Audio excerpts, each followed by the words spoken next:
गणेशाय नमः। श्री सीतारामचंद्राभ्यां नमः।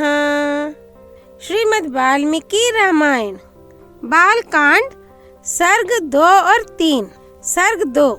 रामायण काव्य का उपक्रम तमसा के तट पर क्रौंच वध से संतप्त हुए महर्षि वाल्मीकि के शोक का श्लोक रूप में प्रकट होना तथा ब्रह्मा जी का उन्हें रामचरित्रमय काव्य के निर्माण का आदेश देना।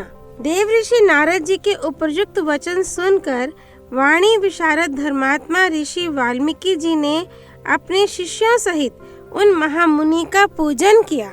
वाल्मीकि जी से यथावत सम्मानित हो देव ऋषि नारद जी ने जाने के लिए उनसे आज्ञा मांगी और उनसे अनुमति मिल जाने पर वे आकाश मार्ग से चले गए।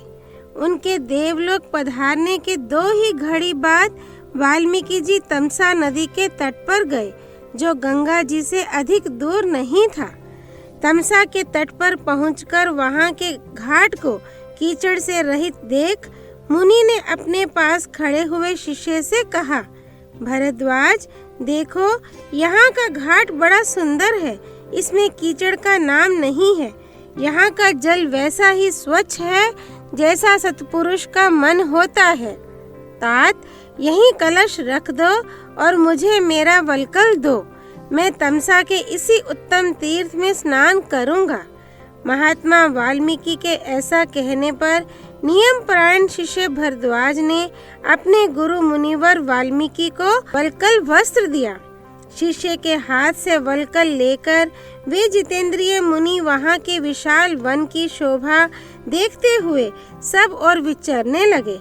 उनके पास ही क्रौंच पक्षियों का एक जोड़ा, जो कभी एक दूसरे से अलग नहीं होता था, विचर रहा था। वे दोनों पक्षी बड़ी मधुर बोली बोलते थे। भगवान वाल्मीकि ने पक्षियों के उस जोड़े को वहां देखा। उसी समय पाप पूर्ण विचार रखने वाले एक निषाद ने, जो समस्त जंतुओं का अकारण वैरी था, वहां आकर पक्षियों के उस जोड़े में से एक नर पक्षी को मुनि के देखते देखते बाण से मार डाला। वह पक्षी खून से लथपथ होकर पृथ्वी पर गिर पड़ा और पंख फड़फड़ाता हुआ तड़पने लगा। अपने पति की हत्या हुई देख उसकी भार्या क्रौंची करुणाजनक स्वर में चीत्कार कर उठी। उत्तम पंखों से युक्त वह पक्षी सदा अपनी भार्या के साथ साथ विचरता था। उसके मस्तक का रंग तांबे के समान लाल था और वह काम से मतवाला हो गया था। ऐसे पति से वियुक्त होकर क्रौंची बड़े दुख से रो रही थी। निषाद ने जिसे मार गिराया था, उस नर पक्षी की वह दुर्दशा देख उन धर्मात्मा ऋषि को बड़ी दया आई। स्वभावतः करुणा का अनुभव करने वाले ब्रह्म ऋषि ने यह अधर्म हुआ है ऐसा निश्चय करके रोती हुई क्रौंची की ओर देखते हुए निषाद से इस प्रकार कहा, निषाद तुझे नित्य निरंतर कभी भी शांति ना मिले, क्योंकि तूने इस क्रौंच के जोड़े में से एक की, जो काम से मोहित हो रहा था, बिना किसी अपराध के ही हत्या कर डाली। ऐसा कहकर जब उन्होंने इस पर विचार किया, तब उनके मन में यह चिंता हुई कि अहो, इस पक्षी के शोक से पीड़ित होकर मैंने यह क्या कह डाला। यही सोचते हुए महाज्ञानी और परम बुद्धिमान मुनिवर वाल्मीकि एक निश्चय पर पहुंच गए और अपने शिष्य से इस प्रकार बोले, तात शोक से पीड़ित हुए मेरे मुख से जो वाक्य निकल पड़ा है, ये 4 चरणों में आबद्ध है। इसके प्रत्येक चरण में बराबर बराबर यानी 8-8 अक्षर हैं तथा इसे वीणा के लय पर गाया भी जा सकता है। अतः मेरा यह वचन श्लोक रूप अर्थात श्लोक नामक छंद में आबद्ध काव्य रूप या यश स्वरूप होना चाहिए, अन्यथा नहीं। मुनि की यह उत्तम बात सुनकर उनके शिष्य भरद्वाज को बड़ी प्रसन्नता हुई और उसने उनका समर्थन करते हुए कहा, हाँ, आपका यह वाक्य श्लोक रूप ही होना चाहिए। शिष्य के इस कथन से मुनि को विशेष संतोष हुआ। तत्पश्चात उन्होंने उत्तम तीर्थ में विधि पूर्वक स्नान किया और उसी विषय का विचार करते हुए वे आश्रम की ओर लौट पड़े। फिर उनका विनीत एवं शास्त्रज्ञ शिष्य भरद्वाज भी वह जल से भरा हुआ कलश लेकर गुरुजी के पीछे पीछे चला। शिष्य के साथ आश्रम में पहुंचकर धर्मज्ञ ऋषि वाल्मीकि जी आसन पर बैठे और दूसरी बातें करने लगे, परंतु उनका ध्यान उस श्लोक की ओर ही लगा था। इतने में अखिल विश्व की सृष्टि करने वाले सर्वसमर्थ महातेजस्वी चतुर्मुख ब्रह्मा जी मुनिवर वाल्मीकि से मिलने के लिए स्वयं उनके आश्रम पर आए। उन्हें देखते ही महर्षि वाल्मीकि सहसा उठकर खड़े हो गए। वे मन और इंद्रियों को वश में रखकर अत्यंत विस्मित हो हाथ जोड़े चुपचाप कुछ काल तक खड़े ही रह गए, कुछ बोल ना सके। तत्पश्चात उन्होंने पादे, अर्धे, आसन और स्तुति आदि के द्वारा भगवान ब्रह्मा जी का पूजन किया और उनके चरणों में विधिवत प्रणाम करके उनसे कुशल समाचार पूछा। भगवान ब्रह्मा ने एक परम उत्तम आसन पर विराजमान होकर वाल्मीकि मुनि को भी आसन ग्रहण करने की आज्ञा दी। ब्रह्मा जी की आज्ञा पाकर वे भी आसन पर बैठे। उस समय साक्षात लोक पितामह ब्रह्मा सामने बैठे हुए थे, तो भी वाल्मीकि का मन उस क्रौंच पक्षी वाली घटना की ओर ही लगा रहा। वे उसी के विषय में सोचने लगे। ओहो, जिसकी बुद्धि वैर भाव को ग्रहण करने में ही लगी रहती है, उस पापात्मा व्याध ने बिना किसी अपराध के ही वैसे मनोहर कलरव करने वाले क्रौंच पक्षी के प्राण ले लिए। यही सोचते सोचते उन्होंने क्रौंची के आर्तनाद को सुनकर निषाद को लक्ष्य करके जो श्लोक कहा था उसी को फिर ब्रह्मा जी के सामने दोहराया। उसे दोहराते ही फिर उनके मन में अपने दिए हुए शाप के अनुचित्य का ध्यान आया। तब वे शोक और चिंता में डूब गए। ब्रह्मा जी उनकी मनस्थिति को समझकर हंसने लगे और मुनिवर वाल्मीकि से इस प्रकार बोले। ब्राह्मण, तुम्हारे मुंह से निकला हुआ ये छंदोबद्ध वाक्य श्लोक रूप ही होगा। इस विषय में तुम्हें कोई अन्यथा विचार नहीं करना चाहिए। मेरे संकल्प अथवा प्रेरणा से ही तुम्हारे मुंह से ऐसी वाणी निकली है। मुनि श्रेष्ठ, तुम श्री राम के संपूर्ण चरित्र का वर्णन करो। परम बुद्धिमान भगवान श्री राम संसार में सबसे बड़े धर्मात्मा और धीर पुरुष हैं। तुमने नारद जी के मुंह से जैसा सुना है उसी के अनुसार उनके चरित्र का चित्रण करो। बुद्धिमान श्री राम का जो गुप्त या प्रकट वृत्तांत है तथा लक्ष्मण, सीता और राक्षसों के जो संपूर्ण गुप्त या प्रकट चरित्र हैं, वे सब अज्ञात होने पर भी तुम्हें ज्ञात हो जाएंगे। इस काव्य में अंकित तुम्हारी कोई भी बात झूठी नहीं होगी। इसलिए तुम श्री रामचंद्र जी की परम पवित्र एवं मनोरम कथा को श्लोकबद्ध करके लिखो। इस पृथ्वी पर जब तक नदियों और पर्वतों की सत्ता रहेगी, तब तक संसार में रामायण कथा का प्रचार होता रहेगा। जब तक तुम्हारी बनाई हुई श्री राम कथा का लोक में प्रचार रहेगा, तब तक तुम इच्छानुसार ऊपर नीचे तथा मेरे लोकों में निवास करोगे। ऐसा कहकर भगवान ब्रह्मा जी वहीं अंतर्धान हो गए। उनके वहीं अंतर्धान होने से शिष्यों सहित भगवान वाल्मीकि मुनि को बड़ा विस्मय हुआ। तदनंतर उनके सभी शिष्य अत्यंत प्रसन्न होकर बार बार इस श्लोक का गान करने लगे तथा परम विस्मित हो परस्पर इस प्रकार कहने लगे। हमारे गुरुदेव महर्षि ने क्रौंच पक्षी के दुख से दुखी होकर जिस समान अक्षरों वाले 4 चरणों से युक्त वाक्य का गान किया था, वह था तो उनके हृदय का शोक, किंतु उनकी वाणी द्वारा उच्चारित होकर श्लोक रूप हो गया। इधर शुद्ध अंतःकरण वाले महर्षि वाल्मीकि के मन में यह विचार हुआ कि मैं ऐसे ही श्लोकों में संपूर्ण रामायण काव्य की रचना करूं। ये सोचकर उदार दृष्टि वाले उन यशस्वी महर्षि ने भगवान श्री रामचंद्र जी के चरित्र को लेकर हजारों श्लोकों से युक्त महाकाव्य की रचना की, जो उनके यश को बढ़ाने वाला है। इसमें श्री राम के उदार चरित्रों का प्रतिपादन करने वाले मनोहर पद्यों का प्रयोग किया गया है। महर्षि वाल्मीकि के बनाए हुए इस काव्य में तत्पुरुष आदि समासों, दीर्घ गुण आदि संधियों और प्रकृति प्रत्यय के संबंध का यथा योग्य निर्वाह हुआ है। इसकी रचना में समता, पतत प्रकृष आदि दोषों का अभाव है। पदों में माधुर्य है और अर्थ में प्रसाद गुण की अधिकता है। भावुक जनों, इस प्रकार शास्त्रीय पद्धति के अनुकूल बने हुए इस रघुवर चरित्र और रावण वध के प्रसंग को ध्यान देकर सुनो। सर्ग 2 संपूर्ण। सर्ग 3 वाल्मीकि मुनि द्वारा रामायण काव्य में निबद्ध विषयों का संक्षेप से उल्लेख। नारद जी के मुख से धर्म, अर्थ एवं काम रूपी फल से युक्त, हितकर, मोक्षदायक तथा प्रकट और गुप्त संपूर्ण रामचरित्र को, जो रामायण महाकाव्य की प्रधान कथा वस्तु था, सुनकर महर्षि वाल्मीकि जी बुद्धिमान श्री राम के उस जीवन वृत्त का पुनः भली भांति साक्षात्कार करने के लिए प्रयत्न करने लगे। वे पूर्वाग्र कुशों के आसन पर बैठ गए और विधिवत आचमन करके हाथ जोड़े हुए स्थिर भाव से स्थित हो योग, धर्म, समाधि के द्वारा श्री राम आदि के चरित्रों का अनुसंधान करने लगे। श्री राम, लक्ष्मण, सीता तथा राज्य और रानियों सहित राजा दशरथ से संबंध रखने वाली जितनी बातें थी, हंसना, बोलना, चलना और राज्य पालन आदि जितनी चेष्टाएं हुई, उन सब का महर्षि ने अपने योग धर्म के बल से भली भांति साक्षात्कार किया।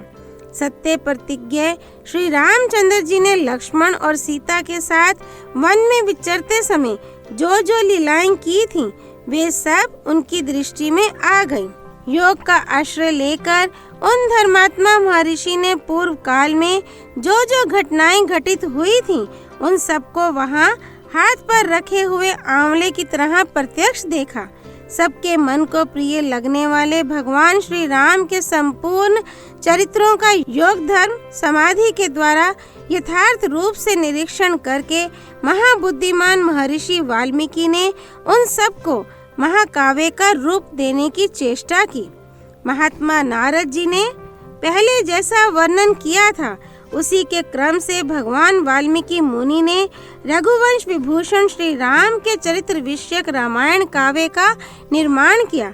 जैसे समुद्र सब रत्नों की निधि है, उसी प्रकार यह महाकाव्य गुण, अलंकार एवं ध्वनि आदि रत्नों का भंडार है। इतना ही नहीं, ये संपूर्ण श्रुतियों के सारभूत अर्थ का प्रतिपादक होने के कारण सबके कानों को प्रिय लगने वाला तथा सभी के चित्त को आकृष्ट करने वाला है। ये धर्म, अर्थ, काम, मोक्ष रूपी गुणों, फलों से युक्त तथा इनका विस्तार पूर्वक प्रतिपादन एवं दान करने वाला है। श्री राम के जन्म, उनके महान पराक्रम, उनकी सर्वानुकूलता, लोकप्रियता, क्षमा, सौम्य भाव तथा सत्यशीलता का इस महाकाव्य में महर्षि ने वर्णन किया। विश्वामित्र जी के साथ श्री राम लक्ष्मण के जाने पर जो उनके द्वारा नाना प्रकार की विचित्र लीलाएं तथा अद्भुत बातें घटित हुई, उन सब का इसमें महर्षि ने वर्णन किया। श्री राम द्वारा मिथिला में धनुष के तोड़े जाने तथा जनक नंदिनी सीता और उर्मिला आदि के विवाह का भी इसमें चित्रण किया। श्री राम परशुराम संवाद, दशरथ नंदन श्री राम के गुण, उनके अभिषेक, कैकेयी की दुष्टता, श्री राम के राज्य अभिषेक में विघ्न, उनके वनवास, राजा दशरथ के शोक विलाप और परलोक गमन, प्रजाओं के विषाद, साथ जाने वाली प्रजाओं को मार्ग में छोड़ने, निषाद राज गुहा के साथ बात करने तथा सूत सुमंत को अयोध्या लौटाने आदि का भी इसमें उल्लेख किया। श्री राम आदि का गंगा के पार जाना, भरद्वाज मुनि का दर्शन करना, भरद्वाज मुनि की आज्ञा लेकर चित्रकूट जाना और वहाँ की नैसर्गिक शोभा का अवलोकन करना, चित्रकूट में कुटिया बनाना, उसमें निवास करना, वहाँ भरत का श्री राम से मिलने के लिए आना, उन्हें अयोध्या लौट चलने के लिए प्रसन्न करना, मनाना, श्री राम द्वारा पिता को जलांजलि दान, भरत द्वारा अयोध्या के राज सिंहासन पर श्री रामचंद्र जी की श्रेष्ठ पादुकाओं का अभिषेक एवं स्थापन, नंदीग्राम में भरत का निवास, श्री राम का दंडकारण्य में गमन, उनके द्वारा विराध का वध, शरभंग मुनि का दर्शन, सुतीक्षण के साथ समागम, अनसुया के साथ सीता देवी की कुछ काल तक स्थिति, उनके द्वारा सीता को अंगराग समर्पण, श्री राम आदि के द्वारा अगस्त्य का दर्शन, उनके दिए हुए वैष्णव धनुष का ग्रहण, शूर्पणखा का संवाद, श्री राम की आज्ञा से लक्ष्मण द्वारा उसका विरूपकरण, उसकी नाक और कान का छेदन, श्री राम द्वारा खरदूषण और त्रिशिरा का वध, शूर्पणखा के उत्तेजित करने से रावण का श्री राम से बदला लेने के लिए उठना, श्री राम द्वारा मारीच का वध, रावण द्वारा विदेह नंदिनी सीता का हरण, सीता के लिए श्री रघुनाथ जी का विलाप, रावण द्वारा गृध्रराज जटायु का वध,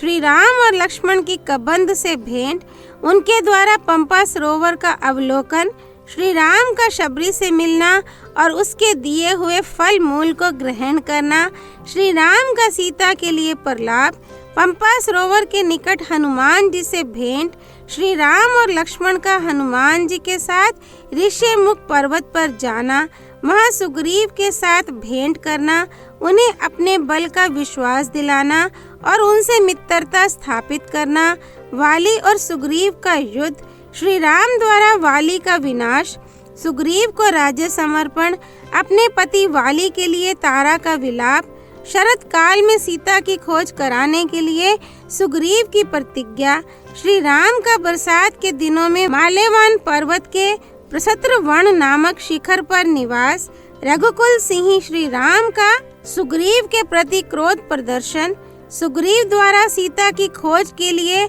वानर सेना का संग्रह, सुग्रीव का संपूर्ण दिशाओं में वानरों को भेजना और उन्हें पृथ्वी के द्वीप, समुद्र आदि विभागों का परिचय देना, श्री राम का सीता के विश्वास के लिए हनुमान जी को अपनी अंगूठी देना, वानरों को ऋक्ष बिल स्वयं प्रभा गुफा का दर्शन, उनका प्रायोपवेशन, प्राण त्याग के लिए अनशन, संपाति से उनकी भेंट और बातचीत, समुद्र लंघन के लिए हनुमान जी का महेंद्र पर्वत पर चढ़ना, समुद्र को लांघना, समुद्र के कहने से ऊपर उठे हुए मैनाक का दर्शन करना, इनको राक्षसी का डांटना, हनुमान द्वारा छाया ग्राहिणी सिंहिका का दर्शन एवं निधन, लंका के आधारभूत पर्वत त्रिकूट का दर्शन, रात्रि के समय लंका में प्रवेश, अकेला होने के कारण अपने कर्तव्य का विचार करना, रावण के मद्यपान स्थान में जाना,